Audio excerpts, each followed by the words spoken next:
everybody. It's a Wednesday. That means only one thing. It's time now for Supernatural News and Parashare.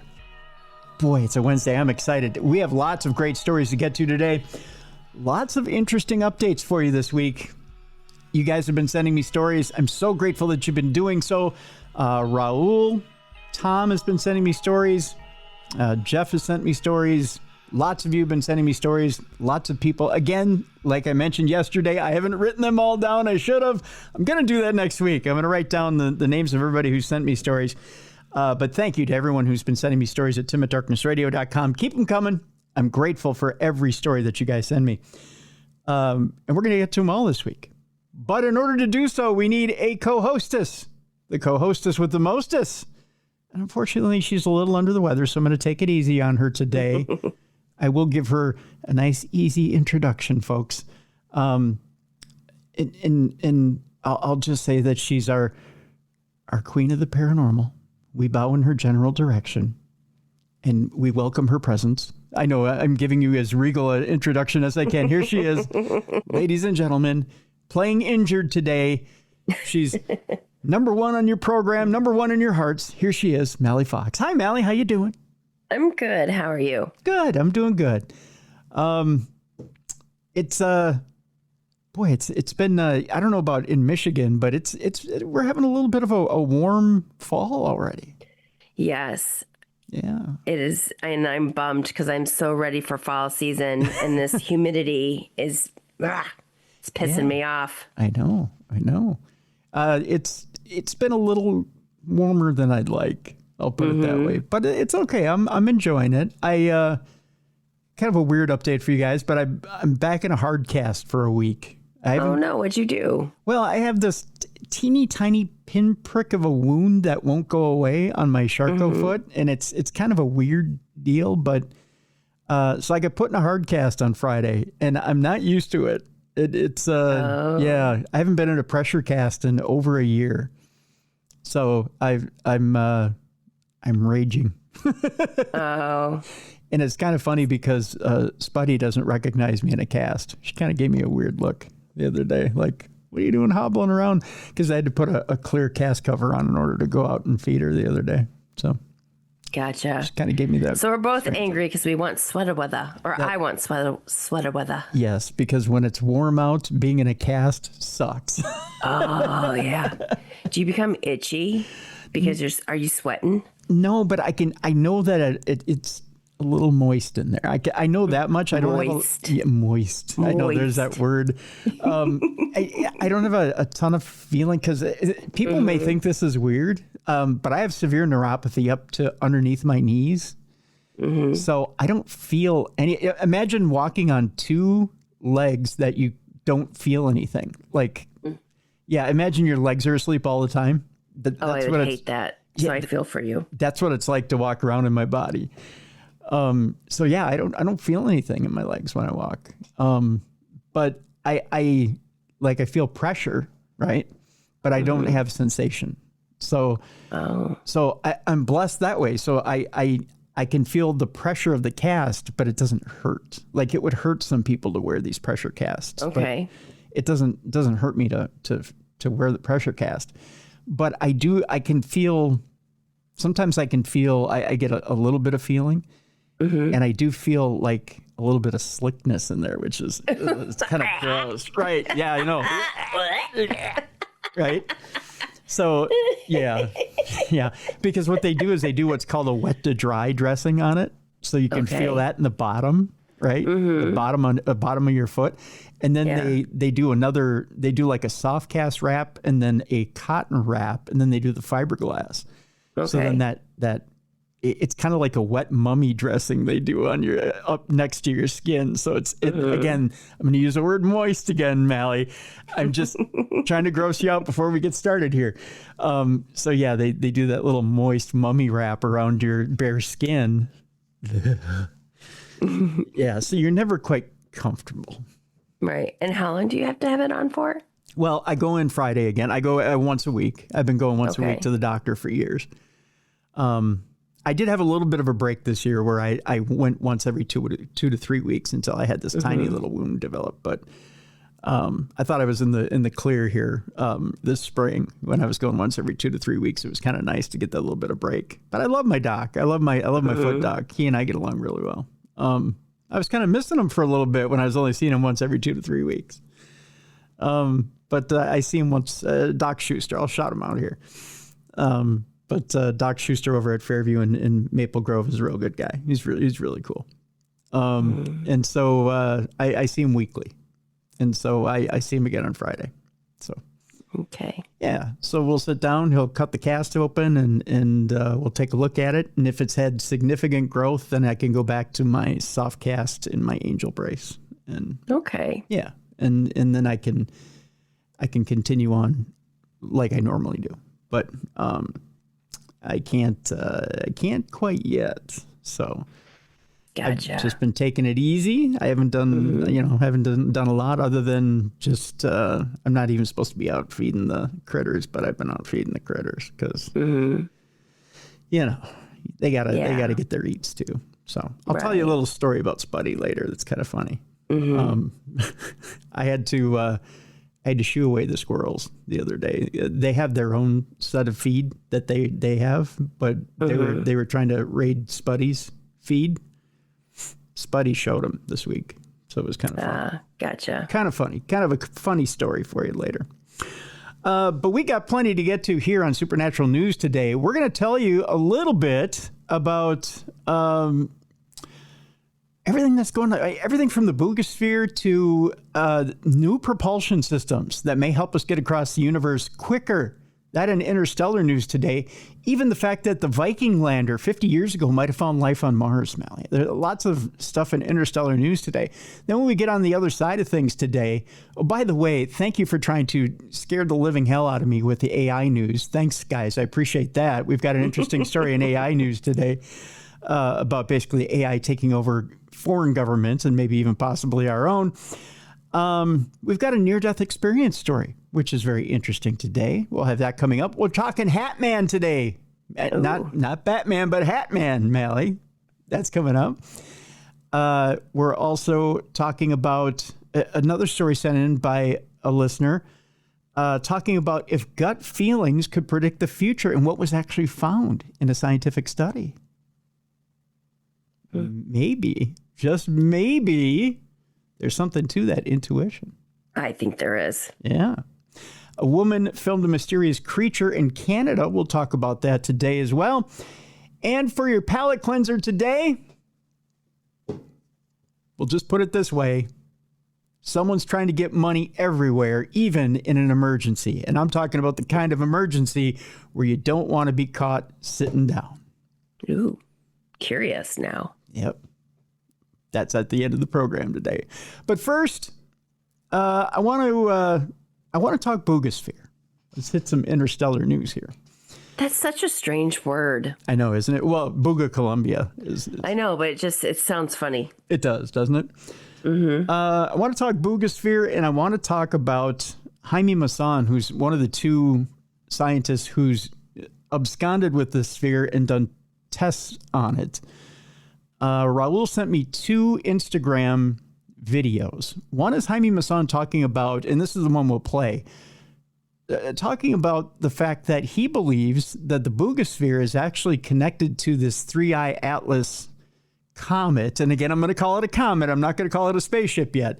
That's barreling towards us from space that, again, Avi Loeb believes is a spaceship, possibly a manned spaceship, coming at us. He believes the Buga Sphere is connected, and we'll let Jaime Maussan talk about how he believes it is, and how he believes the Buga Sphere is actually a sentry sent here to this planet.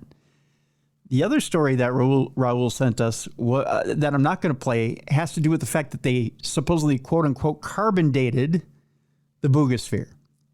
Here's the problem with that, Mallie, and this is why we're not going to play it, and I'll summarize it very quickly for you.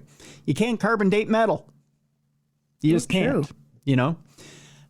What they said, though, is that they carbon dated the resin that was on, or some of the resin that was on the Buga Sphere. Here's the problem with that. The resin could come from anywhere.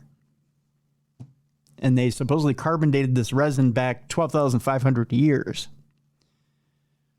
Okay, but again, where does the resin come from, right? Supposedly water washes off this thing. Things don't stick to this thing, but yet you have resin from 12,500 years ago. It's all very weird. So again, it's news, but it's not news, right? Until you figure out where the resin comes from. I can't tell you anything. It's kind of a nothing burger. It seems like news, but it's not, so. So I give it to you, yet I don't give it to you. I give, I take away. I give, I take away. So that's what we'll tell you about that. In the meantime, let's bring you this audio daily double from Raul about Jaime Maussan and the Buga Sphere, because this is incredibly interesting. Let me see if I can bring up this story here for you. This object 3I Atlas, it's what Abiloev is saying, then probably it's going to be the proof that we've been waiting for. Something is going to happen. And then what's the next step to communicate with them? How are we going to communicate with them? If this sphere becomes that, would be a dream, would be fantastic. We have to try to do everything. I mean, we prove that this has fiber optics inside. The fiber optics prove that this is a sensor. These spheres are here to measure everything around us. It does it in 360. Then they see everything in the sky, in the ground. They test everything. They hear everything. That's why you are now seeing spheres everywhere. In this year, there are more than 80 sightings in Portland, at least 50 since the Buga Sphere. All right. So if you did or didn't get that, essentially what Jaime Maussan is saying is this is a sphere that's been sent, or a sentry that's been sent forward, that sees all, it hears all. It's reporting back through fiber optics to wherever it's reporting back to, and basically spying on us. So, and he believes it's reporting back to some sort of alien or extraterrestrial presence. Whether you believe that's bold or whether you believe it's in the realm of possibility, that's up to you. I know Travis Thorpe believes that this is probably some sort of I'm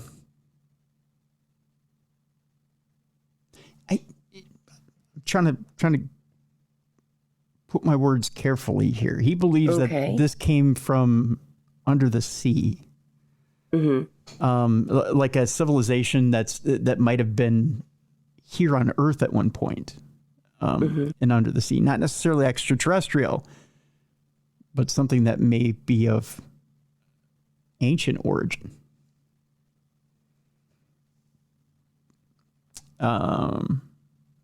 Almost Atlantean. Okay. And when you look at the markings, I could see why you would think that. I get that. Because to me, it doesn't look, and I kind of get that vibe too. It doesn't look like, to me, what, and again, I don't know what anything alien looks like. I've never seen an alien craft. I've never had an experience with an alien craft. But it looks like something prototypical or stereotypical of what you would think something Atlantean would look like, right? Or lost civilization here on Earth, especially some of the stuff you've seen as far as Egyptian hieroglyphics or Aztecian hieroglyphics. It has that look to it. So I would put it in that category, maybe a lost civilization or ancient civilization. So with that, when I mention deep sea or underwater, the minute I say this, Mallie, there's another story out there, and it has to do with someone deep within our government who mentions several deep water areas and entities coming from those deep water areas. So I'm not pulling this out of my ass. Representative Tim Burchett, the congressman, made an eyebrow-raising remark after being approached while he was walking in the street recently. The peculiar exchange, which occurred on September 17th, saw Tim Burchett speak out in candid fashion about extraterrestrial visitors as he walked along the streets of Washington, D.C. What if these are entities that are here on this earth, that have been on this earth for who knows how long, and we think they're coming from way out, he said. Maybe they did a millennia ago, but they're here, and they're in these deep water areas. Like we say, we know more about the face of the moon than we know what's going on there in the ocean.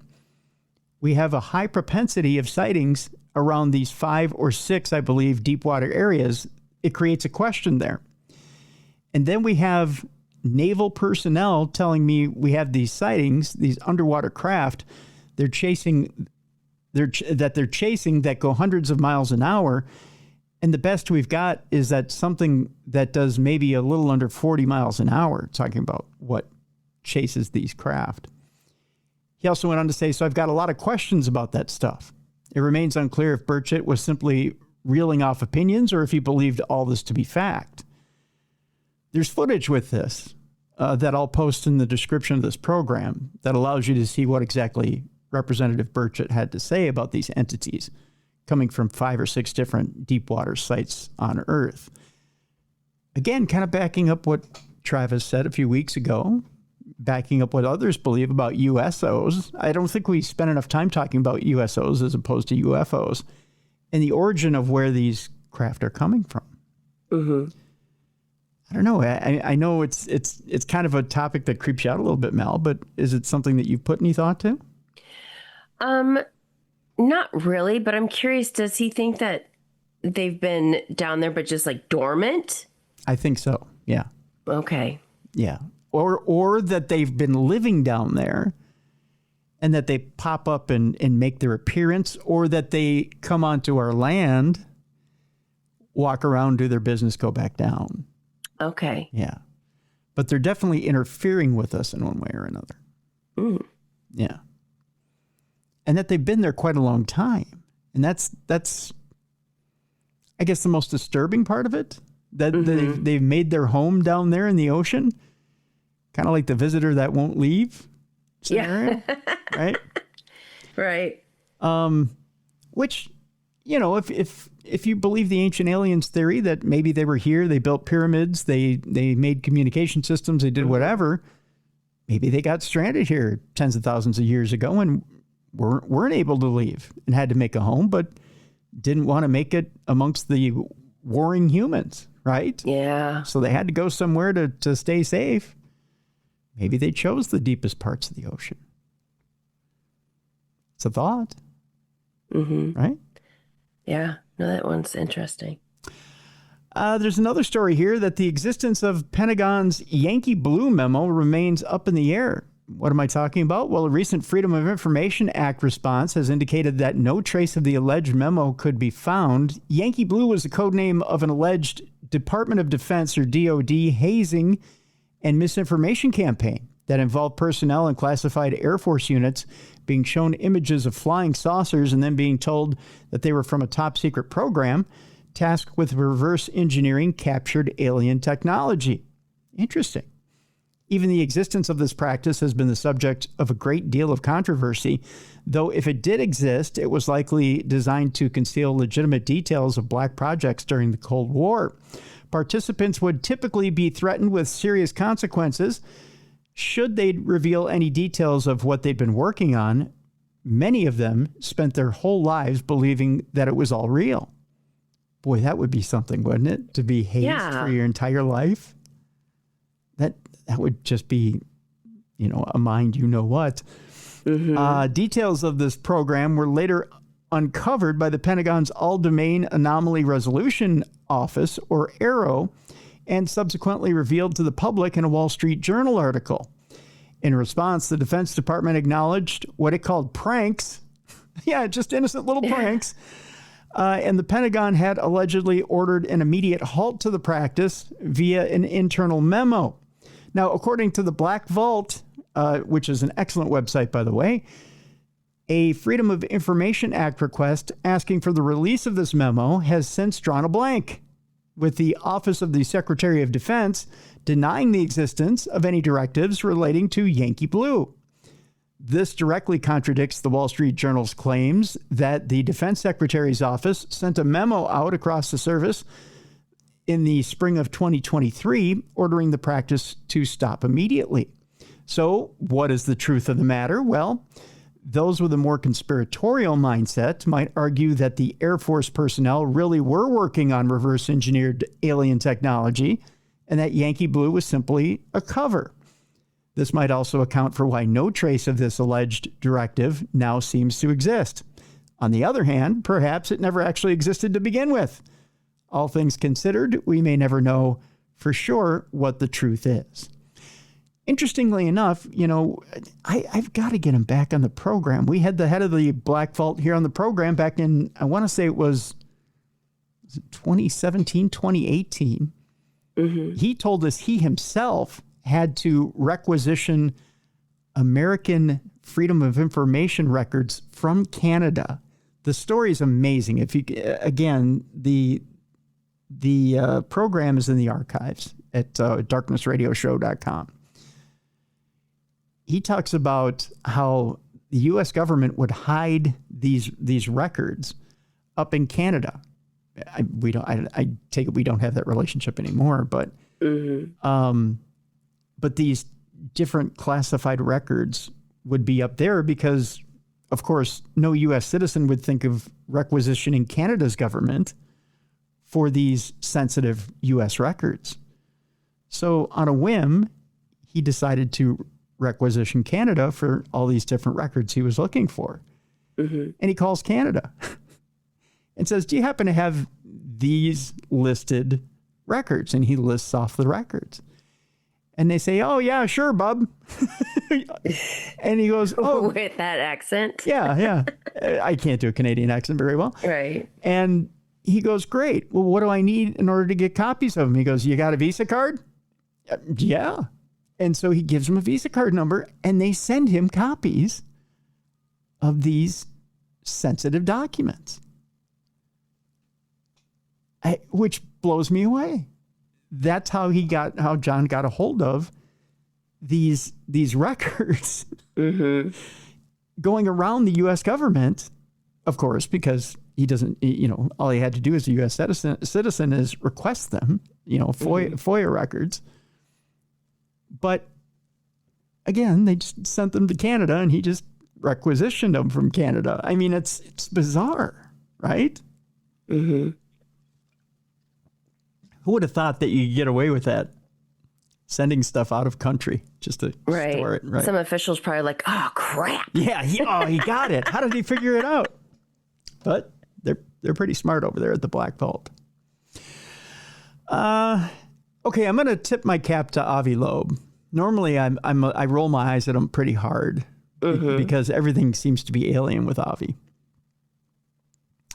This past week, he ruled out terrestrial origin of tektites in alien spherules.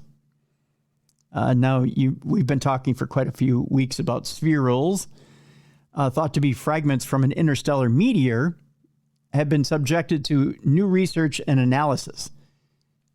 And Avi might have rolled back what he originally thought about these things. Back in June of 2023, Harvard astronomer Professor Avi Loeb, who had been on an expedition to search for pieces of a potentially artificially constructed interstellar object that fell somewhere in the Pacific Ocean, published a blog article describing the discovery of mysterious metal spherules with a composition he claimed to be anomalous when compared to human-made alloys. Now, at the time, his claims were universally panned by scientists who ultimately concluded that what he had found was likely to be little more than, as University of Chicago physicist Patricio A. Gallardo described it, a coal fly ash, a waste product of the combustion of coal in power plants and steam engines. Now, though, additional research has served to counteract one of the most frequently cited skeptical arguments concerning his claim that the spherules are from an interstellar object. The work focused on tektites, which are glass-like rocks formed by a large meteor impact. Up until now, it was argued that the tektites found within the spherules were actually from pre-existing common materials strewn across the ocean floor. Following the new research, however, Loeb and his team determined that the existing tektites in the region were very different from the ones found in the spherules. It is relatively easy to come up with speculative hypotheses regarding the origins of the, I believe this is the Belau spherules. It's Belau, but put together in one word. But our detailed analysis argues that speculations associating Belau spherules with common terrestrial materials are unsubstantiated. So while this research certainly doesn't confirm that the spherules are from an interstellar object or that such an object was artificially constructed, it does help to keep such a possibility in contention. All right, so I'm wrong. He is keeping it alive and trying to make it extraterrestrial, but at least he's got one foot in the skeptical camp, which was more than what he had even a few months ago. So I'll semi-tip my cap to him, Mal. Not quite. He's probably like, yes! He's like, yes! I got half a point. There's still hope. But not quite. Not quite. So I'm going to show you a picture here, Mallie. This object right here was shown flying over Los Angeles. Okay. Now, it could be anything. Mm-hmm. And I put the emphasis on anything, as this mysterious V-shaped object was spotted in the sky over LA this past week. I'm sorry, in August. Not this past week, but in August. 2 residents managed to capture footage of the object as it appeared over the city back in August, exhibiting an unusual black V shape with 2 rows of lights illuminating each side. The peculiar object was observed over Los Angeles for a period of 28 minutes from around 11 p.m. back on August 28th. The sighting quickly attracted a great deal of attention after it was submitted to the National UFO Reporting Center. It stayed in the same area for about 25 to 30 minutes for the first time I saw it, one of the eyewitnesses wrote. It moved around a little bit, but didn't go too far. At the end, it just flew off in the south direction until I couldn't see it anymore, said the witness. Some speculated that the object was some sort of advanced craft, while others dismissed it as little more than a drone, perhaps one used as part of an aerial light show or promotional stunt. According to UFO researcher and filmmaker Mark Christopher Lee, the former is more likely. I'm convinced that a lot of famous UFO incidents are basically highly advanced terrestrial technology that is 30 to 40 years ahead of what we think they have, he told Mail Online.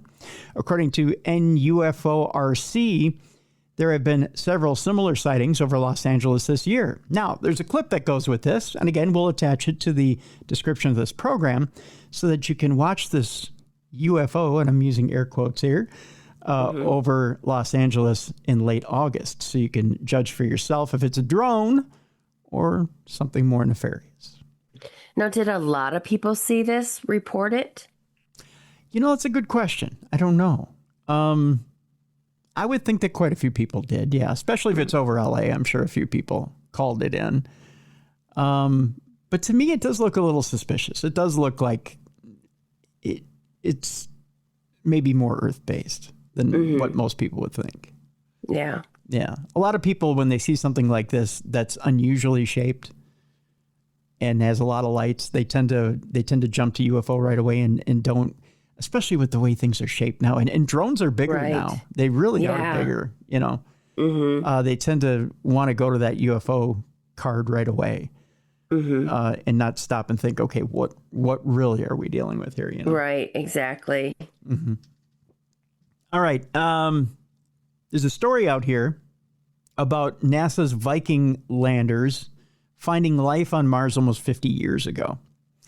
The controversial findings remain a topic of debate even several decades after the groundbreaking mission.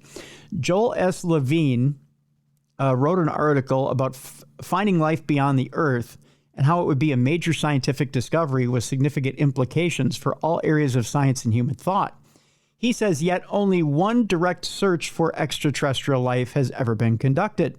The NASA Viking spacecraft, which landed on Mars, conducted this search in the summer of 1976. Viking consisted of 2 twin orbiters and landers, with experimental chambers in the landers to conduct 3 biology experiments. Over the past half century, the measurements made during the Viking biology experiments have been the subject of many discussions, analysis, and speculation. Today, scientists still are discussing the results of these experiments in an attempt to answer the age-old question of whether there is life beyond the Earth. The year 2025 marks 50 years now since the 2 spacecrafts launched. 3 weeks apart, these landers achieved humankind's first 2 successful soft landings of operational and functioning spacecraft on the surface of another planet. Now, Joel says that he is an atmospheric scientist who worked on the Viking missions in the 1970s at the NASA Langley Research Center, the laboratory that developed and managed the highly successful Viking missions. The Viking missions' scientific discoveries painted a new picture of Mars's atmosphere, surface, and planetary history. The 2 Viking spacecraft both consisted of an orbiter and lander. Viking 1 entered Mars orbit on June 19th of 1976 and successfully landed on the surface on July 20th of 1976, which was also the 7th anniversary of the first human moon landing. Viking 2 then followed, landing on September 3rd of 1976 at a site farther to the northwest. Viking wasn't just looking for life, however. These crafts contained equipment to take pictures, map heat energy, wind, and weather, study the chemical composition of the surface, dust, and atmosphere, and collect. Viking took of the atmosphere suggested that Mars used to have a much denser atmosphere, but over time lost it. It also observed that the wind picks up tiny dust particles, blowing them into the atmosphere. This process colors the planet's sky permanent pink. The Viking landers also discovered that at any location on Mars, the atmosphere's surface pressure varies seasonally. The planet has frozen north and south poles like on Earth, and at the Martian poles in summer, the frozen carbon dioxide sublimates, transforming from a frozen solid to a gas. And then at the winter pole, it condenses back into a frozen solid. That process, unique to Mars, affects the atmospheric pressure by changing how much carbon dioxide is in gas form instead of solid form over the planet's surface. Now, they did do some biology experiments as well while they were on Mars with the Viking landers. Each of the 3 Viking biology experiments brought a soil sample from the Martian surface into a sterilized test chamber and exposed the sample to a different nutrient under different atmospheric conditions. Researchers wanted to find out whether the soil contained microorganisms, so they monitored how the atmosphere in the chamber changed. Metabolic processes like breathing from organisms consuming the nutrient would change the chemical composition of the chamber's atmosphere. Depending on the experiment, the nutrient contained either carbon, carbon dioxide, or carbon monoxide, all of which were radioactive. With radioactive samples, researchers could track the level of radioactivity in the chamber to see if metabolic reactions in the soil samples were raising or lowering it. For all 3 experiments, the researchers could use radio commands to heat up the test chamber, which was still inside the Viking spacecraft on Mars. This would destroy any potential microorganisms in the soil and stop the production of any gases that were being created metabolically. There also was a molecular analysis experiment. Unlike the biology experiments in which they experimented on soil samples, another Viking experiment, the molecular analysis experiment, directly searched the Martian surface for organic matter. Organic materials are carbon compounds bonded with hydrogen, oxygen, or nitrogen that come either directly or indirectly from living organisms. To everyone's surprise, this experiment did not detect any organic compounds on the surface of Mars. Researchers had known for years that meteorites containing organic materials had hit Mars repeatedly throughout its history, so to find none at all seemed kind of strange. Some scientists theorize that Martian soil might contain a compound that quickly converts any organic material on the surface to carbon dioxide. A compound like this would have evaporated any evidence before scientific instruments had the chance to find it. In 2008, decades after this finding, NASA found a compound that may be doing just that. The Phoenix lander detected high concentrations of a compound called perchlorate in the soil.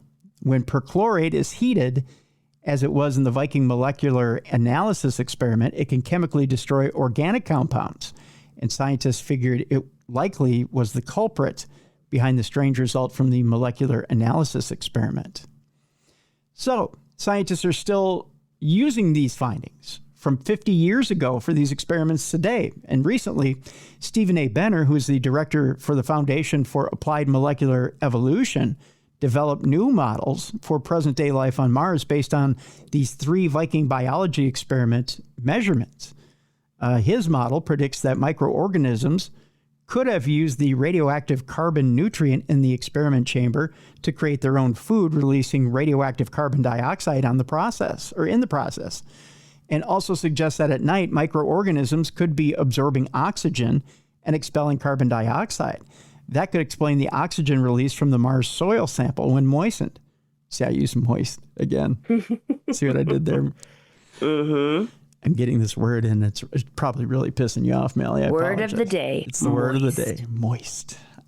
People are going to hate me for that, too. Mm-hmm. The Benner model suggests that there could be microorganisms on the surface of Mars, but further research and future research and measurements will need to confirm this very intriguing possibility, which you never know, you may get in person in just a few years. So there you go. Speaking of, there's a scientist out there, Mallie, that claims that life on Earth was seeded by extraterrestrials. Not a new theory, because the theory's been out there for years, but now it's a scientist that's actually saying it.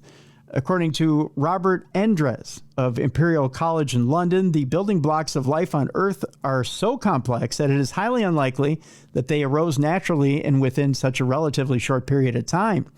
Instead, he argues something else would have been needed to kickstart the process. An advanced extraterrestrial civilization that seeded our planet with the building blocks of life by delivering a microbial starter kit around 4.2 billion years ago. Today, humans seriously contemplate terraforming Mars or Venus in scientific journals, he wrote.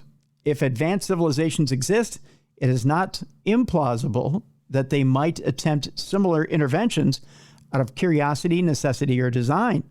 While this idea is certainly possible, what it doesn't do is explain the origin of life in the universe, as it simply raises the question, if life on Earth was seeded by aliens, how did the aliens first arise? It is perhaps more reasonable to assume that if life arose on Earth, that it was through a natural process that can occur repeatedly throughout the cosmos. The aliens did it argument is similar to the creationist God did it argument. It simply regresses the problem back a step, and requires the answer to how that creator came to be. Some scientists believe in a slightly different mechanism through which the building blocks of life arrived on Earth and meteorites and comets, seeding the planet through natural processes. Whether we will ever be able to find out for sure, however, remains unclear. So I'll ask you this question, Mallie. Aliens and God, or meteorites and comets? I'm going to go with what I was taught in Sunday school, God. God? Okay. Yeah. Do you think aliens would have ever had anything to do with it? You know, to be honest, I haven't really thought about it. Had that deep thinking. Where did we come from? Yeah. Would it? Okay. Let me throw this at you. Let me throw the whole Zachariah Sitchin thing at you. Sitchin thing at you, and ask you this question, because even the Pope now has said, the previous Pope had said, actually it's 2 popes ago, I think, said I got to go back in my Pope. That sounds funny. 2 popes ago. 2 popes ago. That's how you measure time. 2 popes ago. Wasn't it Pope Benedict or was it Pope Francis that had said if aliens came to this planet? No, it was Pope Francis who had said if aliens came to this planet, we would bless them and we would welcome them, right? Mm-hmm.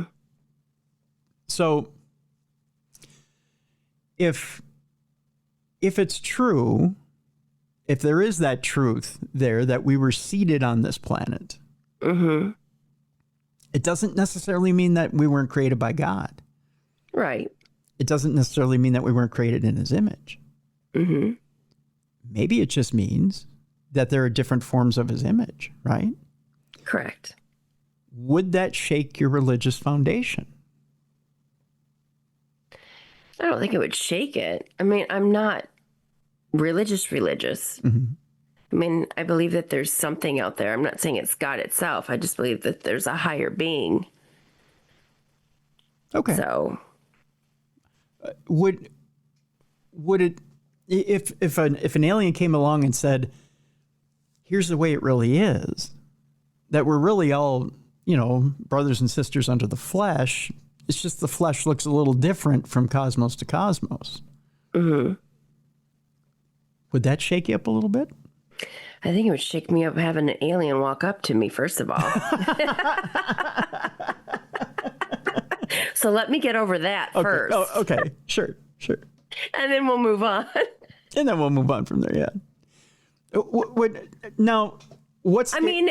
would kind of make sense, because it's one of those things that, you think about, like, even with heaven, once you're gone, you're gone. Do you, float up to the sky and you look down from, up above, and it's one of those things that was kind of drilled into your head when you were a kid, what heaven was and what hell was. And, but is it really like that? Or, you know what I mean? When you get older and you try and make sense of things. And so, I mean, if it was a seed that was planted and, cosmic,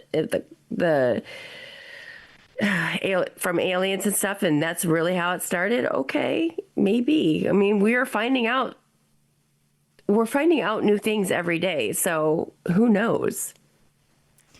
I mean, I wouldn't be surprised.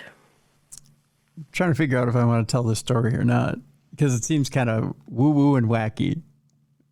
But we are in a world of woo-woo and wacky. We're in the paranormal business. That's true. I'll just put it this way. We've had weird things happen, so go for it. I won't name the group, but for a while I was going to should I put it as a psychic support I know the group you're talking. Yeah, I know what you're talking about, because you and I used to talk about this. Yeah. I was going to a psychic group. We'll just put it that way. Psychic group, psychic support group. I don't know what you'd call it, but you can call it whatever you want to call it. Yep. But it was a group of people who would get together, and sometimes the psychic, who is the head of this group, would do past life readings for the different people who would come to this group. And it was open to anybody who wanted to go. And the psychic would tell people at times that they had past lives in alien civilizations. That never rang true with me. I never felt like I had a past life in an alien civilization. In fact, it if anything, it didn't offend me, but I just went, whoa, no, nope. Doesn't even ring true with me. It just seems so foreign to me, right? Mm-hmm. But then this person came to me and said, but Tim, you never did. You've always been here on this earth. I said, okay, now that rings true with me. Mm-hmm. I get that. Because people talking about, I was on Beta Theta Phi, or whatever the name of the planet was, and I was the head of Starship Troopers, or whatever the hell they're talking about. I don't know. And I was the head of the bug people, or I was the captain of this, or I was it seemed like a million miles away to me. Right. I didn't relate, right? And I would be the same way. I'd be looking at it, I'm like, okay, yeah, right. Yeah, right. It seems, seems like a bunch of hooey, right? Mm-hmm. Although I've always had a fascination with space, and I've always had a fascination with NASA and the space program. And as a little kid, I remember being awestruck at the space shuttle program. But I never to say no. I had a past life on a different planet. No, no. Long story longer. There are some people that very much relate to, oh yeah, there's lives I've been in different systems. And I don't get that. I don't, none of that rings true to me. But there are really some people that believe they're walking around on this planet and have been in other systems before. And it just, but I don't discount them. If that's what they feel, that's what they feel. You know, if that's what they believe, that's what they believe. But I could never put that together. But then when I look at someone like, okay, like we've had Steve Vai on this program, right? Yep. When I watch someone like Steve Vai play guitar, I think to myself, that's not human. The way he plays guitar, the way he manipulates the instrument, he just goes a step beyond what most humans can do. You know, it's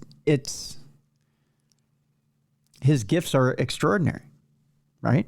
And I think to myself, and he's always connected to the whole alien thing, maybe a step above. He's always gone a step above, and it seems like his knowledge goes, and that's why when we did the program, we talked about connecting to source. And I wanted to talk about connecting to source with him. Because I wanted to know if that source was godly, if it was extraterrestrial, if it was what it was, and I wanted to try to get that out of him, but he didn't want to seem to open up to that, right? But when you listen to his music, it's almost like for a time he was trying to reach out to that source, even if it was extraterrestrial. And you could tell in his music. I mean, he's got a song called Little Green Men. I mean, come on, right? So, you know, he was flirting with it. Yeah, interesting. But I don't relate. I don't relate to it as it was in my lineage at one time, or it was part of my DNA. But there are others who do. It wouldn't shake my foundation if, you know, an alien landed tomorrow, looked me in the eye and said, you know, we're one and the same. We're brothers. Okay. I get it. But at the same time, you gotta connect the dots for me, because you gotta make it work for me. I gotta see the evidence.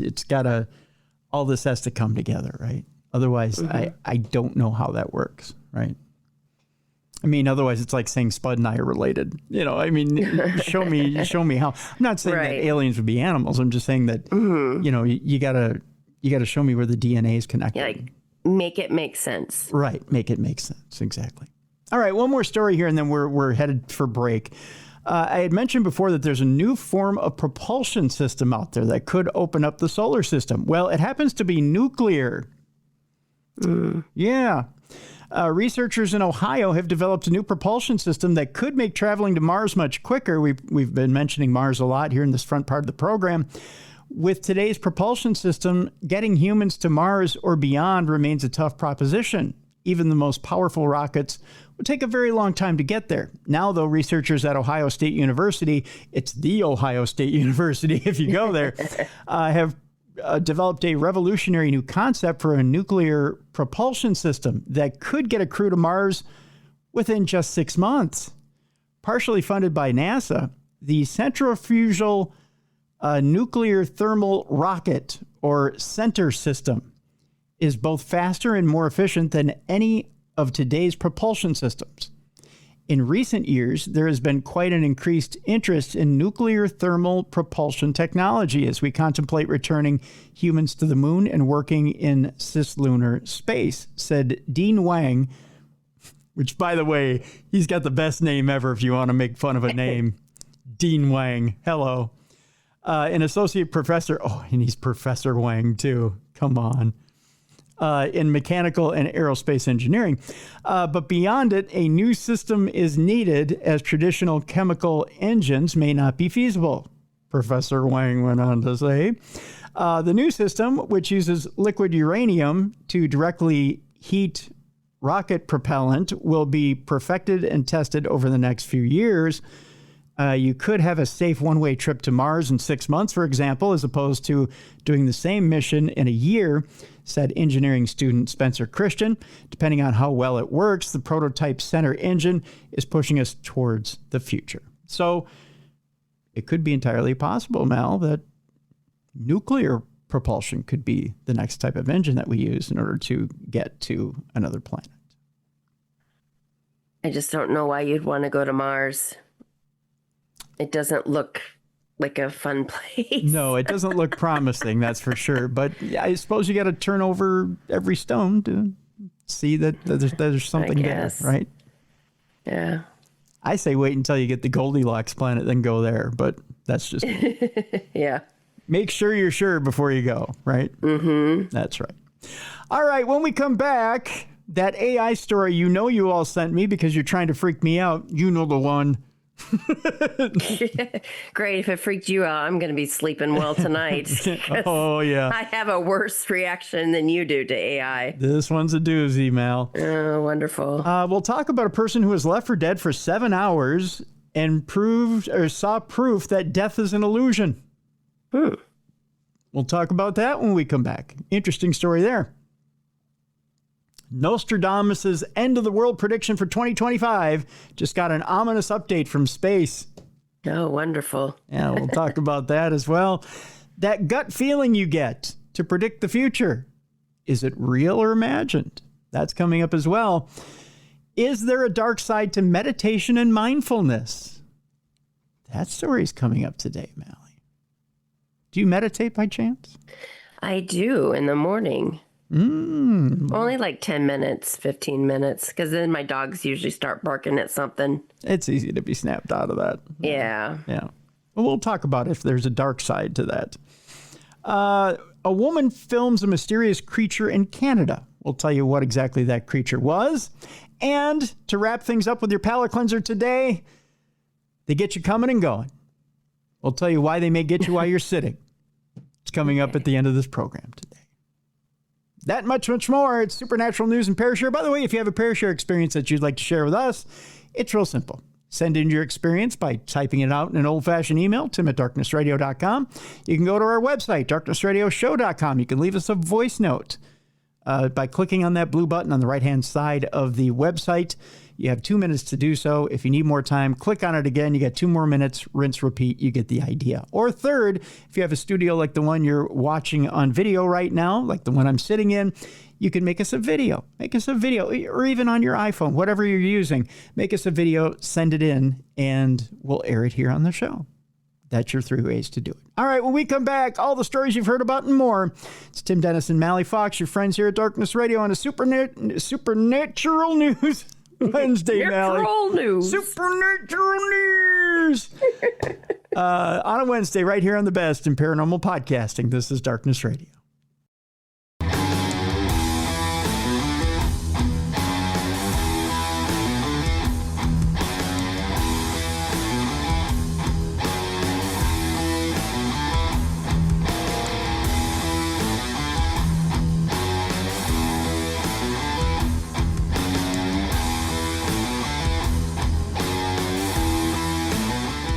Welcome back to the best in paranormal podcasting. This is Darkness Radio on a Wednesday. I'm Tim Dennis. With me is co-hostess with the mostest, Mallie Fox. Mallie, I want to tell you a quick story. Okay. So, I have had a little bit of an invasion problem in Spuddy's area. Spuddy's taken up residence in my garage. Now, a lot of people would say, Tim, why would you keep a chipmunk in your garage? That's asking for trouble. But Spuddy's a good little chipper. Right? Spuddy doesn't cause any problems. Doesn't tear up any of my stuff. Doesn't chew up any of my stuff. And she kind of comes in and out of the garage. She has her own den outside, right? But she likes to, and she has her own little, I've told you before, she has her own little bunk bed and she has her dishes with her food and stuff like that. Well, the other day, I'm coming home from the doctor. And as I'm driving in from the doctor, lo and behold, the squirrels who have their own dishes near the porch have decided they're going to invade Spuddy's dishes. Right?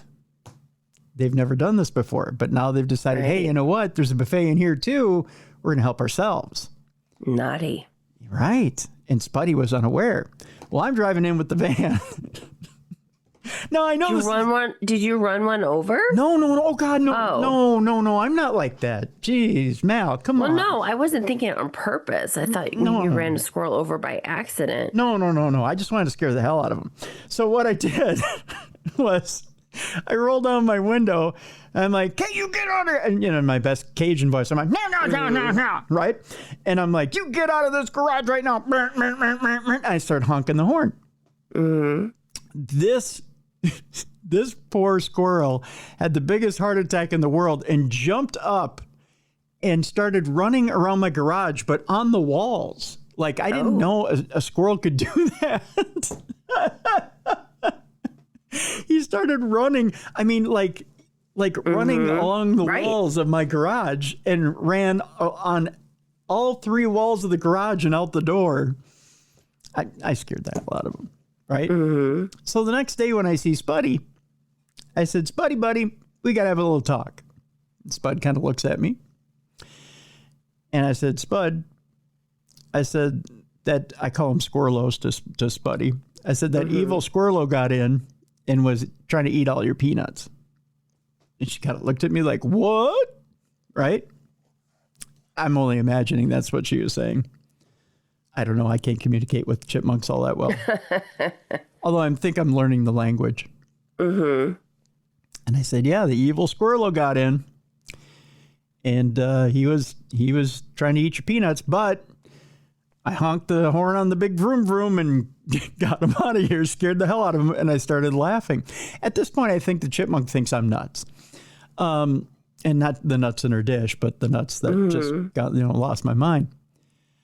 And then I realized something, Mallie, that this chipmunk is incredibly intelligent. Why? Because I went out there today, right? And I put sunflower seeds in one dish. I put peanuts in the other 2 dishes, right? And I call out to her. I said, "Spuddy, I got fresh seeds and fresh peanuts for you." All of a sudden, from a small little cardboard box on a utility table, about 2.5 feet away from the dishes, I hear rustling and I hear peanuts in a cardboard box. And here comes this little head that pokes out. She kind of looks at me and is almost smiling. I go, "What are you doing up there?" And she hops down off this 4-foot utility table and kind of bing, bing, bing, bing off of things, and gets down on the floor, runs over, looks at me, grabs a peanut, and bing, bing, bing, bing, bing, back up to this table, and takes the peanut and puts it inside the box. So she's hoarding the nuts. She's hiding the nuts from the squirrel. Because I told her the squirrel was in the garage. So she's hiding the peanuts in a different place other than her den, because the den can be taken over by gophers and things like that. So she had to come up with an alternate hiding place. So because I've noticed in the last 24 to 48 hours, like, I'd go put peanuts out there and they're gone the minute I put the peanuts out there. Okay. So I'm like, what, are the squirrels still getting in and taking the peanuts? No. She's taking the peanuts out of the dish right away and she's putting them in this box. Oh, that's cute. Isn't that the cutest thing ever? I'm telling you, it made me happy. I was just, see, I did it again. But I was just tickled pink that this little chipmunk was that intelligent. Isn't that the cutest thing ever? It's very cute. I know. I told her she's a good girl. She's a good girl and a smart girl at that. I was just I just put the biggest smile on my face. We had this little communication, and people are going to think I'm nuts now that I'm talking to chipmunks and that I think they understand. But they do. They really do. It's very cool. Anyways, now here's that story that scared the hell out of me. If you're ready for this, Mallie, there's no human leader in the world that can scare you as much as a computer. Albania has appointed a new minister in charge of private contracts who is completely impervious to corruption, as far as you know. And she's an AI bot. Oh my gosh. Yep. Diella has just been selected to head up public procurements in the country of Albania. And normally a bureaucratic position in a faraway country wouldn't make headlines. However, Diella is an AI bot. Oh my gosh. That's right. A government position in Albania has been given to an AI bot. You're welcome. And if you think that she's uncorruptible, you're so wrong. We don't know what's more surprising about this story, that the tiny European country is using artificial intelligence to root out government corruption, or that Elon Musk or Doge didn't use Grok for that here in the United States. I can't believe they did that. Yeah. Wow. Yes, we have robots taking government jobs, which doesn't sound, it says here in this article, it doesn't sound like the worst idea ever. That is the worst idea ever. That is the worst. A new minister in Albania charged to handle public procurement, it says here, will be impervious to bribes, threats, or attempts to curry favor. You want to bet? It would be so easy to corrupt AI. It's easier than corrupting a child. They say that's because Diella, as she is called, is an AI-generated bot. Prime Minister Edi Rama, who is about to begin his 4th term, said on September 11th that Diella, which means son in Albanian, will manage and award all public tenders in which the government contracts private companies for various projects. The awarding of such contracts has long been a source of corruption scandals in Albania, which is a Balkan country that experts say is a hub for gangs seeking to launder their money from trafficking drugs and weapons across the world, and where graft has reached the corridors of power. That image has complicated Albania's accession to the European Union, which Mr. Rama wants to achieve by 2030, but which political analysts say is ambitious. So even if they were to change all that, it's kind of ambitious that you'll get to the EU anyways. Not everyone is convinced. One Facebook user said, even Diella will be corrupted in Albania. Another said, stealing will continue and Diella will be blamed. Given the way chatbots can be manipulated, it might be that they've just pushed the problem down the road a couple of steps. How can you be comfortable with everything that you've read about how AI has been manipulated, with how AI has all these different issues? How can you be comfortable with making it or putting it in charge of an entire department? Maybe they just have so much desperation. It's like they just can't think of anything better. Oh. They're at their lowest point. It's not uncorruptible or incorruptible. It's not infallible. Technology almost always fails. It's built to fail. So why would you put it in a position that you want it to be infallible? It makes no sense. Meanwhile, there's a new super realistic robot face straight out of Westworld. Let me show you what it looks like, Mallie. How would you like to wake up with this right next to you in the morning? Good God. Yeah, isn't that fun? There's no soul behind the eyes. No, it's dead, isn't it? Yeah. Yeah. A firm in China has developed human-like faces for robots that are eerily realistic and capable of expressing emotions, even if they're cold, dead, and look like they want to kill you. Yeah. Future dominated by lifelike humanoid robots has taken one step closer to reality this week, following the release of a new video showcasing a state-of-the-art robot face. Developed by Chinese firm Headform, as in one step ahead, 2 steps back, run for your life. The face is able to express subtle emotions and look so realistic that it almost is good enough to fool someone into thinking that it's a real person. Okay, here's the problem with this. Are you ready for this, Mal? Yeah. Realistic face, realistic eye. Put the eye in a scanner. Oh. And now you can beat any scanner in the world. Yep. It's not difficult to imagine future humanoid robots using this type of facial technology. The only head version of a Headform Origin M1 is a face robot designed for research, interaction, and high-end display scenarios. See? It integrates a full facial actuation system with up to 25 micromotors, enabling lifelike expression, blinking, and eye movements, the firm wrote.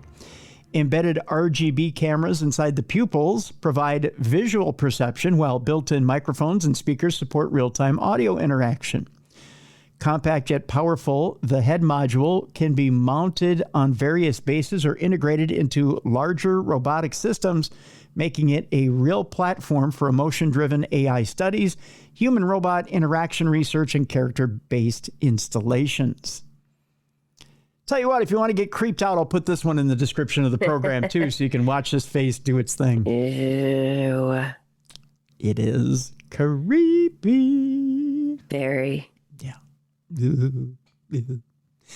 I'm telling you, it's a matter of time before they build an eye with an iris and a pupil that can mimic the human eye, so that you can start to use it for scans, retina scans. Yeah, they need to knock it off. Yeah. Everything will be corruptible sooner or later. Mm-hmm. Yeah. It's getting bad out there, man. Getting bad. All right. Moving on. This next story has to do with a woman who had a near-death experience and says that what she saw proved that death is an illusion. She was dead for 7 hours. Erica Tate opened up about a near-death experience she suffered in September of 2015 while she was on a hike on the Palisades, and how the incident led to a deep spiritual awakening. A woman who had a near-death experience after suffering a roughly 60-foot horror fall. Oh, that had to hurt. Yeah. Has revealed the startling realization that she had as she lay there dying for 7 hours. Erica Tate, a psychotherapist who hails from New Jersey, opened up about a near-death experience that she suffered in September of 2015 while she was on a hike on the Palisades, which is a series of steep cliffs that run along the Hudson River. Erica, who was just 22 at the time, claimed that she woke up with a strange feeling in her stomach that morning, but simply brushed it off. Stomach, we're going to talk about this in a moment. She simply brushed off that feeling in her stomach and embarked on a solo hike along the cliffs. As she hiked, she stumbled upon a waterfall towards the end of the cliffs. Erica noticed that the falls had dried up, so having previously climbed up them, the self-described daredevil, I bet she won't do that again, decided that she should also climb down. However, once she started to climb down the roughly 60-foot descent, Erica quickly found herself in trouble. She was stuck on the rocks and was forced to stay there for 20 minutes, hoping that somebody would come and rescue her. Erica told the Other Side NDE on YouTube that she looked around trying to find an exit route, but was unable to find one. And at that point, with her arms shaking, she noticed that there was a rock beneath her foot. Puberty hit me all of a sudden. But it was coated in wet moss. Oh, God, that's not good. She opted to take a leap of faith at that point and placed her foot on the rock. But it would be one of those final moments she remembered as her foot slipped on the stone and she let go. Oh. Erica then fell about 60 feet onto large boulders. She broke her ribs, pelvis, spinal cord, and arms and punctured her lungs, meaning she was also suffocating, and then slipped into unconsciousness at that point. Yet Erica somehow woke up and managed to retrieve her phone from her backpack and call emergency services before once again falling into unconsciousness while police scrambled to find her. She said that she was stuck there for 7 hours in what would be at that point that Erica would have her near-death experience in that 7 hours that she was stuck. Erica said, the first thing I remember was separating from my physical body. And so I remember looking at my body and recognizing that I am not that. I am not. There's something separate from my physical being. And in that, I learned that I don't die, that there is actually no death. There's something that actually survives death. And some people can call that a soul or a spirit or consciousness. But that was really profound because at the time, all I ever believed in was what I could sense with my five senses. But this was proof that there's actually something more than just the physical. Erica said she experienced a life review whereby she subconsciously witnessed her entire life. She also shared that she previously suffered from trauma and now learned that she was causing more harm to the people around her than relieving. She claimed that in those moments, she learned about karma and cause and effect, adding that she went through what she described as an honest assessment. I'm thinking that was her life review. The honest assessment? Yeah. Yeah. It would prove to be an experience that would lead to a huge heart expansion and a deep compassion for suffering in the world. It also resulted in her coming to learn about what she described as our true purpose. Erica then had a white light experience, something that was an unspeakable amount of love and peace, and gave her the profound insight that every single cell, every atom is created by one energy, and we're all one thing and fully connected. Incredibly, after 7 hours had elapsed, an off-duty firefighter, who allegedly had an intuition about her whereabouts, hiked to her location. She was ultimately stretchered off on army boats, which had come down the Hudson River. Erica spent roughly a month in the hospital in rehab for a month and then in bed in a wheelchair for 6 months. But despite the traumatic experience, she added that it led to a deep spiritual awakening. I think she had more than a near-death experience. I think she actually crossed over, had the life review, and something pulled her back and told her, it's not time yet. Yeah, not quite time yet, but you need to see the steps. Like, you need a little bit more of an awakening. Like, whatever life she was having up until that point wasn't the direction she was supposed to be going. And she just needed a bit of an education, a bit of a wake-up. But it's also interesting, though, because you said the firefighter used his intuition to figure out where she was as well. So once again, intuition. Yeah, intuition. You know what? I'm going to skip ahead to the intuition story because I want to get to this. So let's talk about intuition. Scientists tried to see if gut feelings could predict the future, and this is what they found was haunting.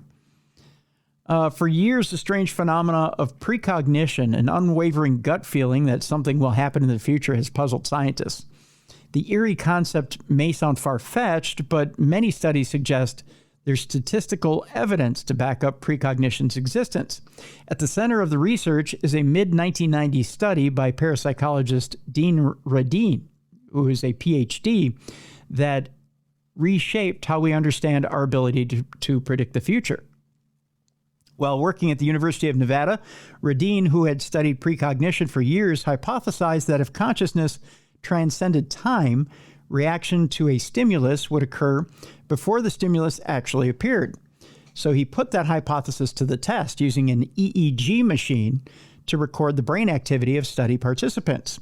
Hooked up to the EEG, the subjects reacted to prompts and images, including positive photos, like a sunrise, and negative pictures, such as a car crash. The EEG measured the subject's brain activity during the short 5-second span between when they received the prompt and when they saw the image. The results were astounding. When a subject predicted a positive image, they reacted very little, but they showed a spike in brain activity when they expected to see a negative image. Radin's findings were statistically significant, and since then, researchers have replicated his study successfully nearly 36 times. So it works. His work proved influential enough that the CIA declassified its pre-sentiment research in 1995, and statisticians confirmed the effect was statistically reliable. Still, questions remain about the science behind precognition. Numbers prove it exists, but why? What causes those psychic gut feelings? Is time truly linear? When Radin's work provided a runway for substantiating precognition, the next step is finding evidence of its mechanism and perhaps convincing others to let go of their fears of the unknown. Still mind-boggled by the future predicting capabilities of your consciousness, it says here. Oh, it's an ad. So it's like, yeah, find out more here. I'll give you the ad if you want. But it's interesting that done over and over again, the study proves that intuition exists. It doesn't matter who you are. You don't have to have psychic ability.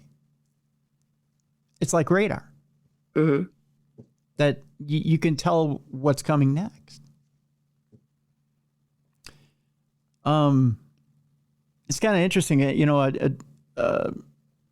I'm doing this. Last year, Bruiser and I did the psychic picks, right? Well, along with the animals. Okay, so this year I'm doing football picks along with Tim Miley and Lauren Miley from Pottergrass for Pooches. We're in this football pool. And I'm still hitting on everything. But the group I'm in, they're kicking my butt. I'm like in 15th place. But I'm not losing more than 3 or 4 games a week. I mean, I'm on fire. But these people are even more on fire. Like they're only losing like 1 or 2 games a week. Tell me how you do that. I don't... unless you're getting paid off by Vegas, or you just know these answers ahead of time. Tell me how you consistently are that good. Because, I mean, unless you spend all day breaking down NFL film. Right. Which they probably aren't. No. I don't know anybody who has a full-time job that can do that. Right? So how do you do that? And it's the same 5 people on top. I think this past week, I was 6th. And I got 4 wrong. But still, I mean, that's... Right. Out of 16 games, to go 12-4, not bad. Right? I mean, that's that's still pretty good, yeah. Yeah, that's what is that? That's 1/5. That's 1/5 wrong out of everything. So, not a bad percentage.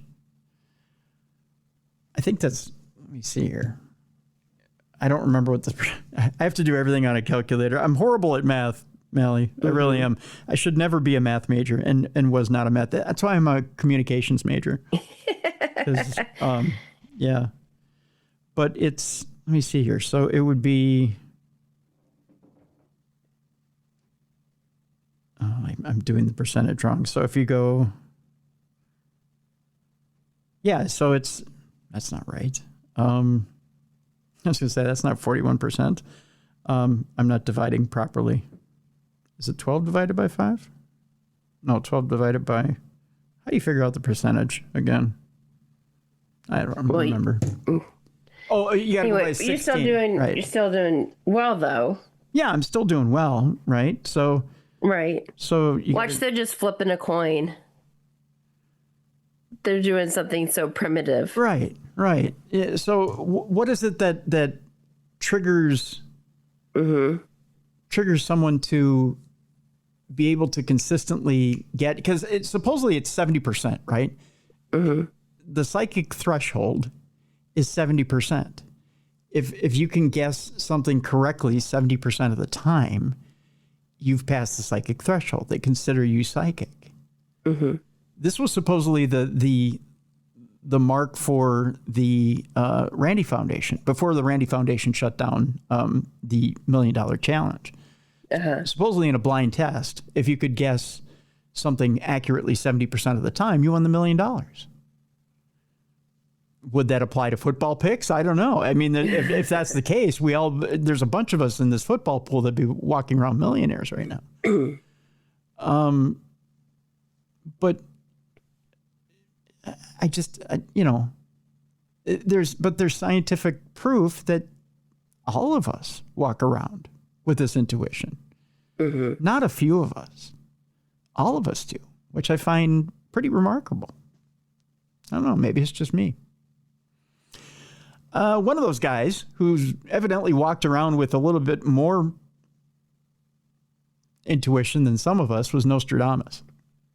Although there are a few people that I think kind of stretch out some of the things he said in those quatrains to make it fit into current day.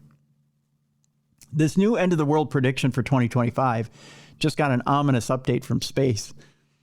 It says, don't look now, folks, but 2025 has flown by and we are now in the last quarter of the year.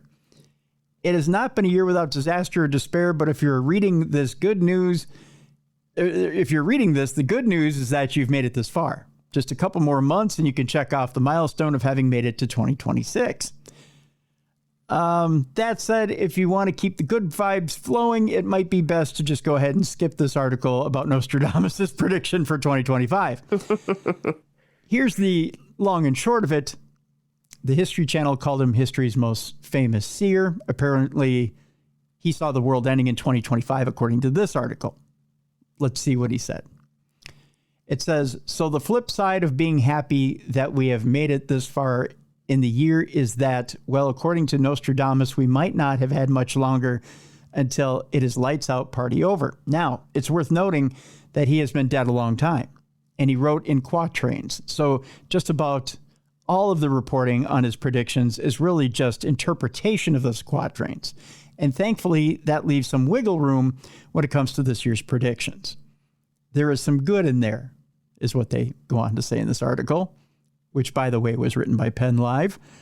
He appears to predict the end of a long war, which may, and many think, is a reference to the war between Russia and Ukraine. But with the end of one war, he apparently predicts a war in England beginning. He also appears to predict plague. You could argue that would have been COVID, and that's already passed. The kingdom will be marked by a war so cruel, foes within and without will rise, he wrote. A great pestilence from the past returns. No enemy more deadly under the skies. He also appears to predict devastation in the Amazon and, oddly, the rise of a mysterious leader who would form an aquatic empire. And then he appears to predict the end of the world. And according to at least one report, there's an ominous quatrain above all others for 2025. From the cosmos, a fireball will rise, a harbinger of fate. The world pleads, it reads. Science and fate and a cosmic dance. The fate of the earth, a second chance. Maybe the second chance reference means we will pull the nose up on things if something does come skirting our way. But what are the chances that a giant fireball from outer space, and well, there is that comet zipping around that a recent paper claims could actually be alien technology. So that may be what Nostradamus was pointing at. Now, again, supposedly 3i Atlas is not supposed to come anywhere near Earth. It's supposed to skirt right by us. But if it changes direction, okay, I'll buy it. But what if it doesn't go anywhere near us? Then it's just another quatrain, right? For another year. It's all interpretation. I'll leave it at that. There's a story here about Hat Man, Mallie. Okay. Have you had an experience with Hat Man? Yeah, at the Washoe Club. Where I thought it was a real person that had entered our investigation. And then he disappeared into a wall. Okay. Well, there's an article here this week by TK Randall. It says, Hat Man, what is the truth behind this terrifying shadowy entity? TK goes on to say, many people over the years have reported encounters with a shadowy figure in their bedroom at night. Imagine waking up in the middle of the night and peering through the darkness only to catch a glimpse of a shadowy figure standing at the foot of your bed and watching your every move. Some claim that he appears wearing a trench coat, while others recall his wide-brimmed hat. Dubbed Hat Man, this terrifying figure has been doing the rounds on social media for years now, with users sharing stories of their alleged encounters. Similar stories of other types of dark, shadowy figures appearing at the foot of their bed in the middle of the night may have been told for years. According to dream analyst and neurobiologist Jane Teresa Anderson, however, there may be a conventional explanation for these encounters. The figure is generally dark and shadowy with no discernible figures, she recently told Mail Online. It may represent a person's deepest, darkest, shadowy fears. I see where they're going with this. Tell me if you could telegraph this one, Mal. Okay. When we sleep, our motor muscles are prevented from moving. A physiologist, my good reading, a physiological state called atonia, is what she went on to say. It protects us from getting up and acting out our dreams and keeps us safely tucked up in bed. But if you start to wake up before your body moves out of atonia, you may experience an in limbo state, half awake yet also half dreaming and unable to move. Although sleep paralysis only lasts a few seconds, the terrifying experience feels so real that you feel doomed. Some believe that sleep paralysis, which can involve disturbing hallucinations and a feeling of presence in the room, could explain Hat Man, alien abductions, and many other phenomena. The evil entity people see during sleep paralysis often depends on their culture and on what they expect to see, said Anderson. In many ways, he is the obvious choice for modern daydreamers to conjure up. Okay, that explains maybe sleeping and coming out of sleep. Mm-hmm. It doesn't explain when you're on an investigation. Right, I was wide awake. Right, and it doesn't explain when you're wide awake and, you just happen to be in your home and you see it, right? Mm-hmm. Exactly. Annie Wilder saw Hat Man many times in her home. Mm-hmm. And wasn't sleeping, right? So, yeah. I don't know that I buy that. No, I don't. There's always a skeptical explanation when you put it in the right scenario. Yeah, there's always one in the crowd. That's right. All right, I had asked you about meditation earlier, Mel. Meditation and mindfulness may have a dark side that we don't often talk about, according to this article that was in sciencealert.com. Get ready to have them shit all over your meditation. Yeah. You're I feel like everything I do, there's always someone's always poo-pooing it. That's right. Since mindfulness is something you can practice at home for free, it often sounds like the perfect tonic for stress and mental health issues. Mindfulness is a type of Buddhist-based meditation in which you focus on being aware of what you're sensing, thinking, and feeling in the present moment. The first recorded evidence for this was found in India over 1,500 years ago. The Dharmatra, that's what it is, meditation scripture, I'll get it right, Buddhists, was written by a community of Buddhists, describes various practices, and includes reports of symptoms of depression and anxiety that can occur after meditation. It also details cognitive anomalies associated with episodes of psychosis, disassociation, and depersonalization when people feel the world is unreal. That's what that particular phenomenon means. In the past 8 years, there's been a surge of scientific research in this area. These studies show that adverse effects are not rare. In a 2022 study using a sample of 953 people in the U.S. who meditated regularly, it showed that over 10% of participants experienced adverse effects, which had a significant negative impact on their everyday life and lasted for at least 1 month. According to a review of over 40 years of research that was published in 2020, the most common adverse effects are anxiety and depression. These are followed by psychotic or delusional symptoms, including disassociation or depersonalization, and fear or terror. Research also found that adverse effects can happen to people without previous mental health problems, to those who have only had a moderate exposure to meditation, and they can lead to long-lasting symptoms. The Western world has also had evidence about these adverse effects for a long time. In 1976, Arnold Lazarus, who is a key figure in the cognitive behavioral science movement, said that meditation, when used indiscriminately, could induce serious psychiatric problems such as depression, agitation, and even schizophrenic decompensation. There is evidence that mindfulness can benefit people's well-being. The problem is that mindfulness coaches, videos, apps, and books rarely warn people about the potential adverse effects. Professor of Management and ordained Buddhist teacher Ronald Purser wrote in his 2023 book, Mindfulness, that mindfulness has become a kind of capitalist spirituality. In the U.S. alone, meditation is worth a reported $2.2 billion, and the senior figures in the mindfulness industry should be aware of the problems with meditation.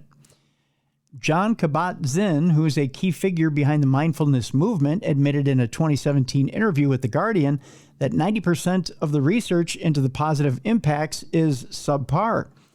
In his foreword to the 2015 UK Mindfulness All-Party Parliamentary Report, John Kabat-Zinn suggests that mindfulness meditation can eventually transform who we are as human beings and individual citizens, as communities and societies, as nations, and as a species. This religious-like enthusiasm for the power of mindfulness to change not only individual people, but the course of humanity is common among advocates. Even many atheists and agnostics who practice mindfulness believe that this practice has the power to increase peace and compassion in the world. Media discussions of mindfulness has also been somewhat imbalanced.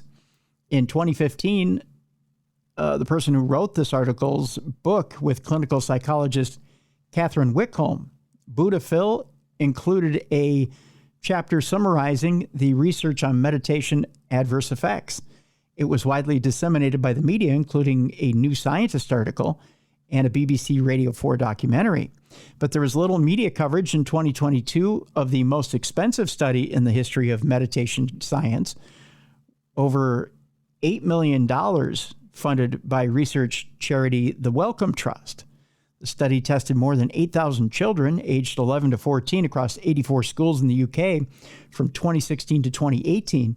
Its results showed that mindfulness failed to improve the mental well-being of children compared to a control group, and may even have had detrimental effects on those who were at risk of mental health problems.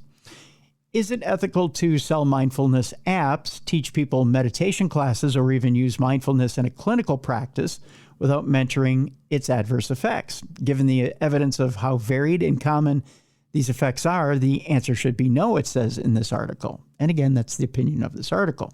However, many meditation and mindfulness instructors believe that these practices can only do good and don't know about the potential for adverse effects. The most common account that the writer of this article heard from people who have suffered adverse meditation effects is that the teachers don't believe them. They usually are told to just keep meditating and it will go away. Research about how to safely practice meditation has only recently begun, which means there isn't yet clear advice to give people. There's a wider problem in that meditation deals with unusual states of consciousness, and we don't have psychological theories of mind to help us understand these states. They go on to say, but there are resources that people can use to learn the adverse effects. They include websites produced by meditators who experience serious adverse effects and academic handbooks with dedicated sections to the topic. In the U.S., there is a clinical service dedicated to people who have experienced acute and long-term problems, led by a mindfulness researcher. For now, if meditation is to be used as a well-being and therapeutic tool, the public needs to be informed about its potential for harm. I'm just going to throw my opinion out here. 10% is not a large percentage. No. By any means, it's not. It's a little bit higher than what you would like a control group to be. You'd like a control group to be like between 3 and 5%. Or a failure part of a group to be between 3 and 5%. But that's not much more than what the failure rate of a medication would be. So it's not, anybody could have that, anybody taking a medication over the counter medication could have that failure rate, and it would still be passed by the FDA. So I don't think that I think someone has a little bit of hyperbole that's writing this article. But here's the thing. And the thing to keep in mind, when you're meditating, you're not just going inward. If you believe there's a psychic part to this whole mindfulness and meditation, that you're not just going inward, but you're opening yourself up to a psychic realm, if that's what you believe, you're also inviting things in. True. So you do have to protect yourself when you meditate. And that may be what that 10% is experiencing. Maybe they're experiencing a negative experience because they're not shielding themselves properly when they meditate. Something to think about as well. Mm-hmm. All right. There's a woman who filmed a mysterious creature in Cleopatra Lake, Canada. Let's find out what this creature is, shall we? A recent lake monster sighting saw a stunned witness record footage of something moving across the water. The mysterious encounter was reported recently by Allison Tink, who had been walking along the Okanagan Rail Trail. Boy, say that 10 times fast. When she spotted something in Cleopatra Lake in British Columbia. I don't know what happened. It just sort of came into my realization that there was something out there, she said. And so I opened up my camera and I started filming it. It went up for about 42 seconds and then it disappeared. Sure enough, the footage shows some sort of black shape moving across the lake, although it's very difficult to determine exactly what it could have been. While there have been sightings in Cleopatra Lake, it's not necessarily as well known for its monster legend as Okanagan Lake, home to Ogopogo, or Scotland's Loch Ness.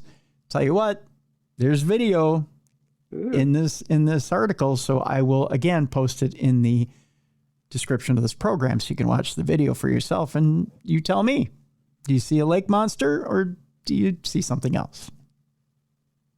We'll figure it out. You can email me and tell me. All right, Mallie, we're coming close to the end of the program here today.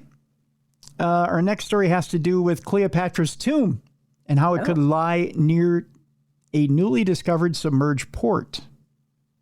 Archaeologists have found the remains of a 2,000-year-old port to the west of Alexandria, Egypt, and in what's being hailed as one of the most significant discoveries in Egypt in recent years, a team of archaeologists has unearthed an entire port submerged near the Taposiris Magna Temple complex. The port would have once served as a major transport hub for the temple and surrounding town. Lead researcher and archaeologist Kathleen Martinez, who has been working with a team of underwater experts, including RMS Titanic discoverer Bob Ballard, believes that the port may be a critical part of the mystery regarding the whereabouts of Cleopatra's tomb. It is said that after she died in 30 BC, her remains were transported across the lake to the Taposiris Magna Temple complex before being carried through a lengthy underground passage to her final resting place, which, as of this writing, remains undiscovered. A tsunami later struck the entire region in AD 365, submerging the port and surrounding structures. This means that Cleopatra's tomb may lie nearby, just waiting to be found.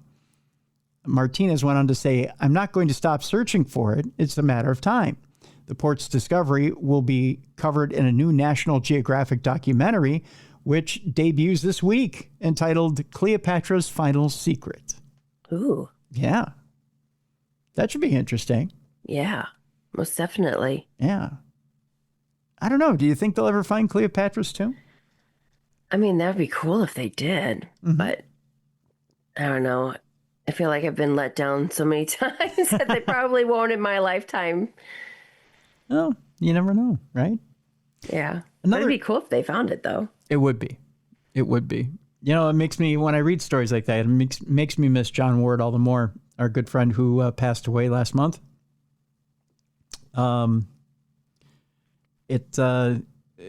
he and his widow, Maria, are always looking for secrets like that out in Egypt.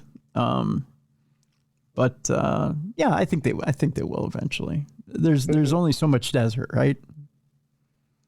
But why haven't they looked before, though? I think a lot of it has all the technology we have. A lot of it has to do with the Egyptian Antiquities Department. They tend to put the kibosh on a lot of that. You know, they'll say, well, we don't want you to dig there. We don't want you to go there. We don't want you to do that. A lot of it is politics, the politics of Egypt, which can keep you from digging in certain places or going to certain places. It really isn't anything having to do with actually finding things, you know, or digging and finding things. A lot of it has to do with the politics of the government. So, but they'll find it eventually. They'll find it. I got an article from another one of our listeners about the oldest known evidence of human mummification discovered in Asia. This is kind of creepy. I'm going to show you this picture. And by the way, thank you guys again for the articles, and keep sending them. Tim@darknessradio.com. Look at that. Yeah. Isn't that creepy? Mm-hmm. Mummification's been going on for ages and ages now. This skeleton that you just saw on video, Mallie, 14,000 years. Wow. Hunter-gatherers in parts of ancient Asia prepared their dead for burial with smoke drying up to 14,000 years ago. Smoked Asian. Making beef jerky. So good. Resulting in the oldest known evidence of human mummification, according to new analysis of dozens of burials. People around the world have long practiced mummifying, or preserving organic remains using various techniques, including heat, smoke, salts, freeze drying. You're making it sound too good, right? And embalming. Well, that doesn't. Yeah, I know. And removing moisture from the body's soft tissues to preserve decay. The remains from China, Vietnam, and Indonesia that scientists investigated weren't visibly mummified. However, examination of charring on the skeletons, which were buried after being tightly folded into squatting positions, showed signs that they had been exposed to low heat over long periods of time, which would have dried out and preserved the bodies. Smoke drying the deceased not only makes them delicious, but it gives them that flavor. You know what I mean? I like that. Chef's kiss. They knew what they were doing over there in Asia, I'll tell you. We didn't come upon it here in America until decades and years later. No, I'm kidding. Smoke drying the deceased is a technique known historically from some indigenous Australian groups and is still used by people within Papua New Guinea. Researchers reported Monday in the journal PNAS, not penis, but PNAS, PNAS, the similarities between the crouching poses of the skeletons studied in the latest analysis and those of modern smoke-dried mummies. God, every time I say smoke-dried mummies, I think I want barbecue. Is that wrong? Am I bad? I think you're hungry. I keep thinking I want ribs. I am hungry. I want dinner in the worst way. It's what led scientists to wonder whether the ancient crouching burials may have been smoke-dried too. God, I want Jelly Bean and Julia so bad right now. I really do. Smoked prime rib is what I'm thinking of right now. Do you know how good their smoked prime rib is? Are they still open? Can you put in an order? No, I can't. No. And that's a Friday thing. The smoked rib smoked prime rib is a Friday thing, but it's so good. They do tequila berry salad, Mallie. But the smoked prime rib is so good. Mm-hmm. Going over there Friday for dinner. Previously, the earliest examples of mummification had come from the Chinchorro culture in northern Chile, dating back around 7,000 years, in ancient Egypt around 4,500 years. The findings from Southeast Asia pushed back the timeline of humans using mummification to preserve their dead by thousands of years. 14,000 to be exact. According to lead study author Dr. Zhao Chung Hung. Dr. Hung. It's going to be my new gaming nomenclature. You can call me Dr. Hung. Hung like a church mouse. Senior research fellow at the Australian National University, Dr. Hung is. Can you imagine walking into your class and then introducing yourself as Dr. Hung? How many kids would snicker at that? I'm sure plenty. The whole class. We believe that the tradition reflects a timeless human impulse, the enduring hope from ancient times to the present that families and loved ones might remain together forever, whatever form that togetherness may take, Dr. Hung told CNN in an email. To which he signed, "Forever hugely yours, Dr. Hung." Oh, jeez. Yeah. Like he said, hugely yours. Hugely yours, Dr. Hung.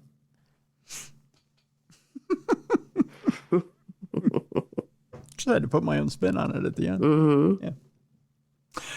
All right. Our next story. Are you into this whole craze of scientists bringing back animals that haven't existed for I don't think they should. thousands and millions of years? Yeah, You know, I don't think they should. We got the furry mouse that's out now. It's supposed to be a woolly mammoth, and it turns out that scientists are taking a pivotal step now in bringing back the extinct dodo bird. Oh, okay. Why?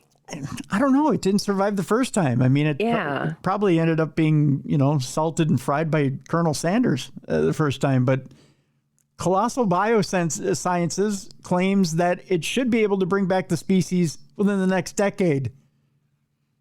Again, I can't wait for the dodo sandwich at KFC. I think it's going to be delicious, Mallie. Do you want extra crispy? Oh, yeah. It's going to be like this big. It's probably going to be bigger than your head, right?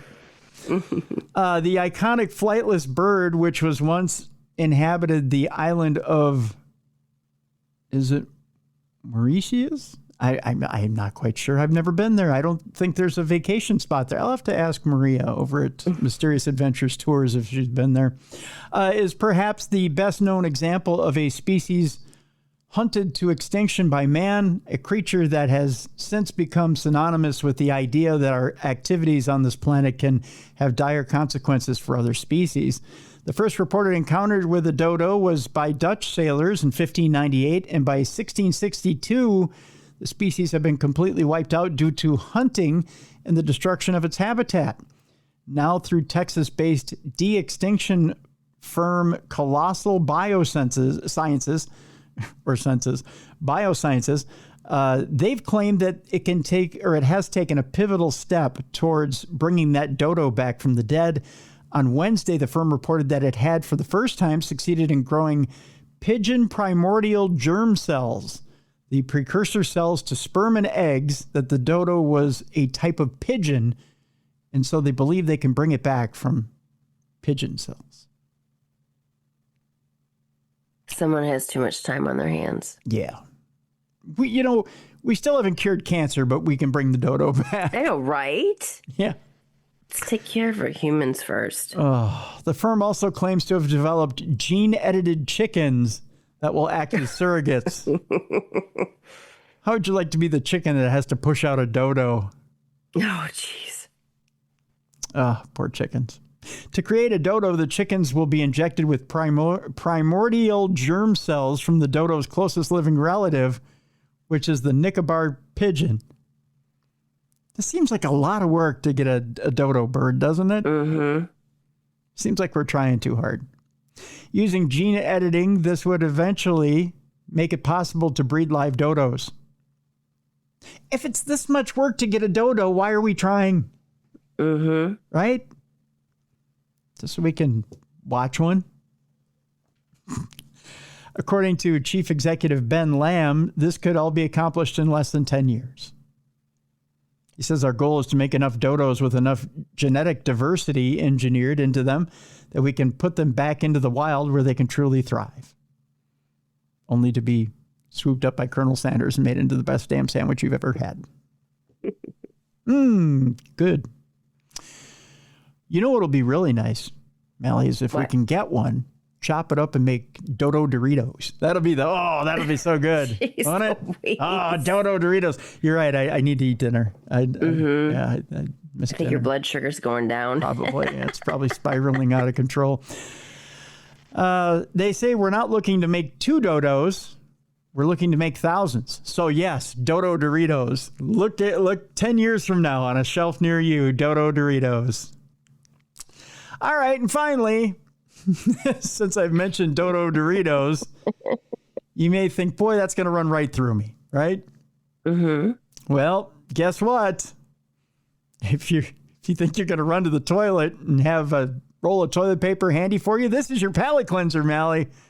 Okay. Chances are that roll of toilet paper may not be waiting for you when you go to have your sit down, unless you watch some ads first. What do you mean? I'm about to tell you.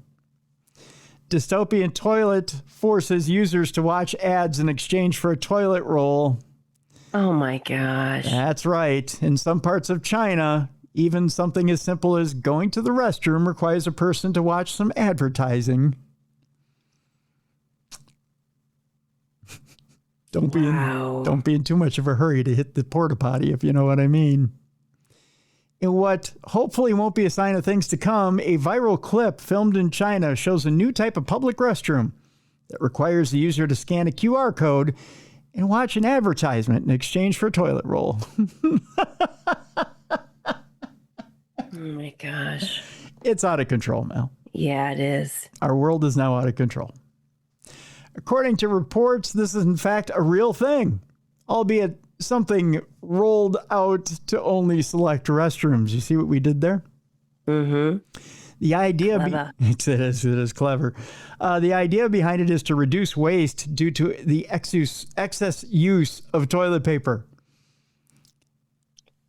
How does watching a commercial reduce waste? I have no idea. You drip dry? I guess maybe you only get one square per ad. I don't know.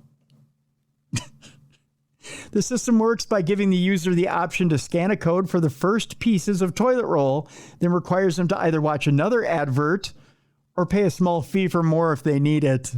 Oh, I see a lot of using your own fingers here. Oh, gross. Oh, God. One obvious issue is that since a mobile phone is required to scan the code, there doesn't seem to be any fallback option for a user who doesn't happen to have such a device on them. Yeah. Right? Maybe like little kids. Right. Or you just happen to want to be hygienic and don't bring your phone in with you to the bathroom. True. Right? Mm-hmm. Or people with disabilities or who simply aren't very tech savvy and likely are to struggle. What do you do for them? The only silver lining is that the system requires that someone obtain the paper before they actually do their business, thus preventing any unfortunate situations. Fortunately, there is no indication that a system like this is going to become commonplace anywhere. Don't speak too soon. Mm-hmm. No doubt that the general public could be up in arms about being forced to either watch advertisements or pay just to get a few pieces of toilet paper. Nonetheless, given the existence of something like this, this is somewhat troubling. Mark my words. You are going to see this on this side of the pond. It is going to happen. Someone's going to figure out how to monetize this, especially with the cost of toilet paper these days. It's going to happen. Or at least you're going to see premium toilet paper behind a paywall. Jeez Louise. Yeah. I already pay like extra not to have ads on Hulu and YouTube. I mean, it's like wherever you go, you have to pay more money not to have ads. So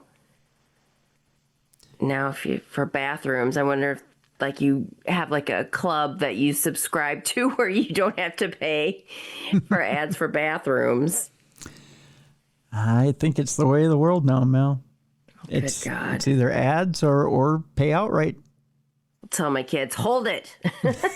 Hold it till we get home. Hold it till you get home. Wait till your eyeballs are floating. Mm-hmm. That's right. Or you just start carrying toilet paper with you wherever you go. That's true too. You know, I'm not ashamed to say it. I have a backpack in which I have a roll of toilet paper in it. Just in case. Mm-hmm. People may say, why? Mm-hmm. Because sometimes when you're in radio, you get caught in some studios where you need to, especially when you freelance, where you need to bring your own supplies. And you'd much rather bring your own supplies. Yeah. So, because they like to use that 80 grit. Oh, the paper thin. Yeah. Yep. And I ain't down with that. So, not to get gross about stuff, but right. Yeah. So, yeah. So that'll do it for today. Got anything fun on your agenda, Mel? I've got cemetery walk coming on. I just did an investigation. We had some cool things happen. So now I have to go over evidence.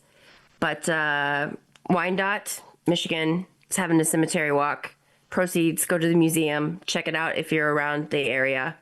So that's happening in October. But yeah, that's what I'm focusing on right now. Nice. Mm-hmm. All right.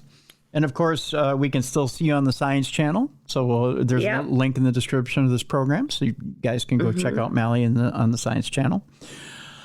Couple of reminders for you before we let you go today. One, if you're listening to this program, you're not watching this program, go to the YouTube channel, either the original Darkness Radio or darknessradioshow.com. Click on the description of this program, and then you should see the video along with the audio. If you don't, just give it a little bit of time. You'll see both populate on darknessradioshow.com. 2, maybe you don't have plans for Halloween. Maybe you'd like some plans for Halloween. Boy, do I have the perfect thing for you. Mysterious Adventures Tours has 2 trips, count them, 2 trips that you may be interested in. I know I'm interested in them, and boy, you never know. Maybe I'll show up. You never know. The first one is with Dacre Stoker going to Romania and spending Halloween at Bran Castle, which was the castle that Bram Stoker was, what's the word I'm looking here for? Mel? Inspired? Yes, inspired by to make Dracula's castle in the novel Dracula. The great thing is that Dacre has been to Romania many times, so you get that knowledge of Romania by going with Dacre to either 12 days to Romania and seeing the haunted forest and much, much more with Dacre, or you can go for just that one night of the Halloween party and spending Halloween in Bran Castle. And by the way, this isn't party outside of the castle in a tent. This is in Bran Castle. This is in the castle, having a huge dinner and dancing and much, much more in the castle on Halloween. It's a wonderful thing that Maria's put together with Mysterious Adventures Tours. The second trip that we're talking about is Ireland, Halloween in Ireland with Brian J. Cano, the place where it all started. 11 days Halloween ghost tour across Ireland with Brian, including the world famous Puka Festival. You'll be there with Brian on Halloween. So, man, folks, and also going to the Hellfire Club. I mean, come on. I mean, right? Mm-hmm. I mean, you're talking about 2 incredible trips over Halloween with 2 of the best in the paranormal. So I can't, how do you beat either one? Plus, you can put one or both on a payment plan. So I don't know how you don't take advantage of one or the other over Halloween. It's a once in a lifetime deal. You can put it on a payment plan, pay for it before and after you've gone on the trip. It's a wonderful opportunity, once in a lifetime opportunity. Take advantage of it right now. Go to darknessradioshow.com, click on the events page. We have a link for you to go to Mysterious Adventures Tours and take advantage of these tours right now, either with Brian or with Dacre. So go ahead and do that right now.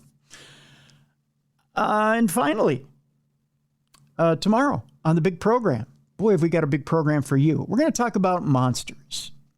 And not just any other monsters or cryptozoological monsters. We're not just talking Bigfoot. We're not just talking Sasquatch or Chupacabra or any of those monsters. Mal, if I said to you, we're talking about a bunny man tomorrow, would that seem weird to you? It wouldn't seem weird, but I don't think I've ever heard of the bunny man. The bunny man? Okay. Yeah. If I told you we were talking about different or strange lore and stories outside of cryptozoology that may, I don't know, catch your attention. I'll give you a little bit of a taste here as far as what those are here in just a second. I think you guys will be very interested in what we're doing tomorrow here. The book is an interesting one. Michael Dane Winkle is my guest tomorrow. And he's got a book out there that is incredibly fascinating. And he's got some stories out there that are incredibly fascinating that he's gathered over the years. And and research that he's gathered over the years for cryptids that you may or may not have heard of. And we're going to talk about that in the book that he's compiled tomorrow in the program in different cases, like the Bunny Man. I'll just leave it at that for tomorrow. So we'll have more with Michael Dane Winkle tomorrow. It's not Mothman. It isn't Bigfoot, but it's these odd cryptids that you've never heard of before. It's tomorrow on the program. It's going to be an interesting show. Cool. Yeah. Had an interesting time with Michael doing this show. Mm-hmm. Very interesting indeed. All right. And then coming up in September, or actually end of September, beginning of October, and into October, we've got old friends coming back to the program with different interesting topics. And again, if there's topics that you want to hear and people you want to hear from, just drop me a line, tim@darknessradio.com. So that'll do it for today. For Mallie Fox, I'm Tim Dennis. Thank you so much, folks. And again, I want to thank you so much for continuing to follow the program, telling your friends about the program, even weighing in with reviews of the program, positive reviews of the program. We had a couple of great reviews of the program last week. We've been charting on different charts, huge reviews on charts. One chart had us number 3 in paranormal podcasts of 2025. Another chart had us at number 6 and overall in top 100 paranormal podcasts of 2025. Folks, things are moving and grooving here with Darkness Radio. We want to thank you, the audience, for being there for us and keeping us moving and grooving. We love being here for you. We love being here each and every week for you, and we'll continue to do so. And again, we love doing this job. That's for sure. We love being here for you, and we love presenting these topics for you. So for Mallie Fox, I'm Tim Dennis. Thank you so much for tuning in today for Supernatural News, and each and every day for the best in paranormal podcasting. This is Darkness Radio.